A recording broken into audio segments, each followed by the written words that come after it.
We're going to move on now to our gold sponsor, Cypress Development. It's an advanced stage lithium company that's developing its Clayton Valley lithium project in Nevada. It's adjacent to Albemarle's Silver Peak mine. Of course, Albemarle is one of the world's largest lithium producers. And that Silver Peak mine is actually North America's only lithium brine operation. So yes, Cypress, I think, has some pretty good real estate there. We're going to be joined by William Willoughby. He is president and CEO of Cypress Development. William, are you with us? I am. Can you hear me? I can hear you loud and clear. I understand you're down at site right now. I am. I'm down at our pilot plant in Amargosa Valley. Excellent. Very exciting. Hopefully we have a good enough internet connection that I can communicate with you here. You're coming through crystal clear, so I'll turn it over to you and look forward to the presentation. Okay, great. Well, thank you, and appreciate this opportunity to talk to you about our project and company. Our project is a lithium clay. We're working towards extracting lithium from clay. This view that you see in this opening slide, that's our project area. We're standing on clay in the foreground, looking across to where our prospective plant site is located on the ridge in the distance. We're advanced. We've completed a prefeasibility study. We'll talk some about that in a couple moments. And our pilot plant has been completed, and we've now got testing underway. Maybe the third slide there. There we go. Yeah, so what we're doing is we've got a novel approach to extracting lithium. We're working with a chloride system. We're using hydrochloric acid in conjunction with a sodium chloride brine. And we're also using direct lithium extraction at the tail end using ion exchange to concentrate the lithium and make a product out of that. We're advanced and we are at the pilot plant stage. Next slide. Yeah, our pilot plant is constructed at a site. It's an existing metallurgical facility 100 miles southeast of our project in Amargosa Valley, where I'm at today. Our property in Clayton Valley is about 6,500 acres of BLM land. As you mentioned, it adjoins Albemarle's Silver Peak operation, which is the oldest lithium brine operation, I think, in the world even. But it's certainly been in operation in Clayton Valley for over 50 years. Next. Yep, Nevada has no shortage of resources in lithium clays. If you took all the projects on this slide, add them together, and just the reported resources in all categories, you come up with a number that would place Nevada number 3 in the world in terms of lithium resources. Our project is the third of 3 on the top line there that has a pilot plant program going or has completed one. Next. And for our project, we've got a large resource. It's several times what we have in reserves, and that perhaps reflects some of the difficulty in bringing a clay deposit online. We only need 200 million tons to constitute a significant reserve.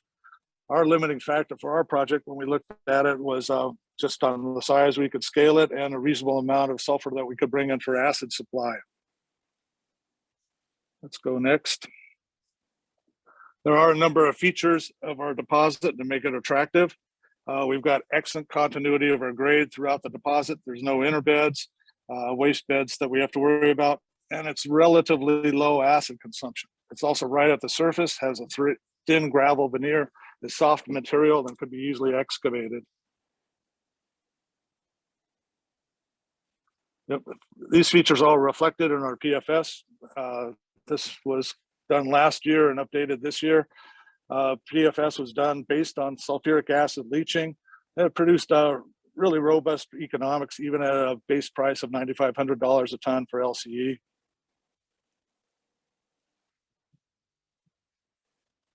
So about a year ago, we revisited our strategy of using sulfuric acid as our base for leaching.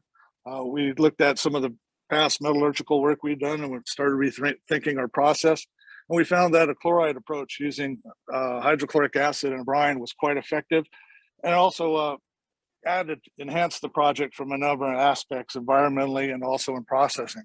We're able to wash our tails better. We're able to settle and use a thicker slurry as we go through the plant.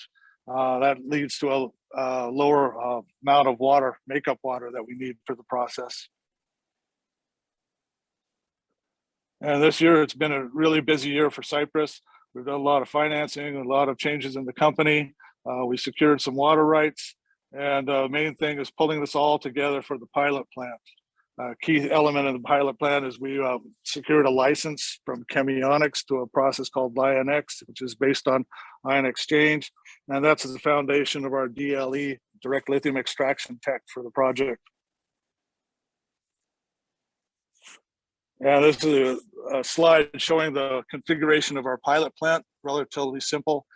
The Chemionics LionX process is the foundation in the bottom middle. And that's an ion exchange step. And our goal there is to produce a solution which is high in lithium and low in impurities, magnesium, calcium, potassium, and sodium. So we're quite excited at the point we're at, looking at the plant. Look at the next slide.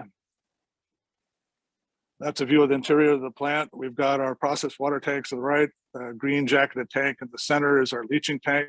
Then we move to a bank of 4 thickeners, which do the solid liquid separation. The plant is designed to treat 1 ton per day of clay, and we're leaching right now at this moment. So quite an exciting point for the company. Yeah, a key part of our program is looking at all the environmental aspects that led us to use our chloride approach. What we want to do is we want to minimize our environmental impacts, look at our tailings, and a key part of this was looking at the water resources that were around us and coming up with a system that was compatible. So finally, in summary, Cypress, we've got an advanced stage project, good project. It's in a good location in Nevada.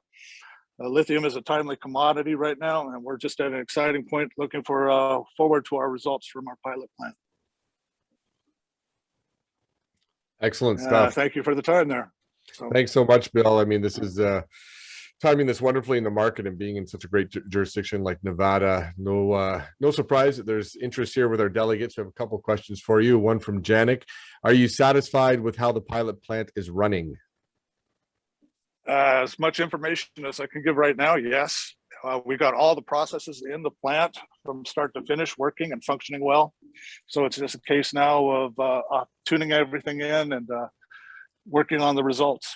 It takes us a little bit of time to get assays around, and we'll probably be a few weeks out before we even report anything out of that. Okay, no, appreciative of that. Stuart does have a related question, just about any surprises at this point in terms of the pilot plant and how it's running. Well, no, I can't really comment on that. It's I think everything's functioning the way it's supposed to. You know, we had a little bit of a surprise in some of the material we put in initially. I think we worked through that issue, and you know, the usual plant startup sort of issues where you're burning out a motor here and there. And certainly when we got the plant coming together, there were some supply chain issues getting electronic panels and such. So, wow. But I think we're quite happy now where we're at. Excellent. Question here. We had a really good rare earths panel just previous to you by about an hour.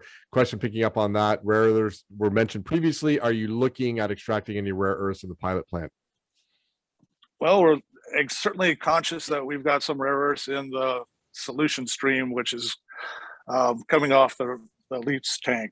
And we're doing a 2-stage purity and removal, primary and secondary impurity removal, just so we can look for those rare earths and see if they do concentrate up and if they're recoverable. And if they're not, that's fine. We'll just continue on with the lithium and focus on that. And if they are, well, great. That's another aspect to the project that we can look towards. Becomes a bit of a sweetener on top of it. Understood. Last one we have time for here is from Lois. Have there been any environmental concerns or conflicts regarding land use? How can CYP protect themselves from future claims or conflicts, for example, wildlife or indigenous rights? Well, we're in an excellent location as far as Clayton Valley goes. It's virtually a brownfields location. We are conscious of all the possible issues that surround mining. We've done over a year of baseline work towards that, and we don't see any real issues that way.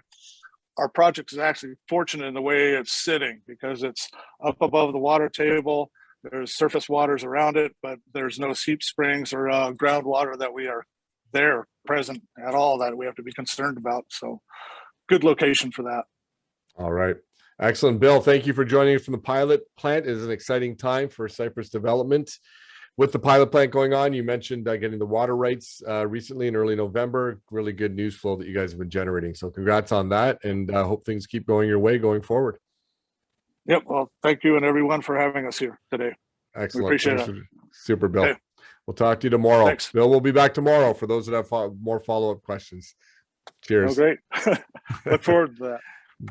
Take care, Bill. All right.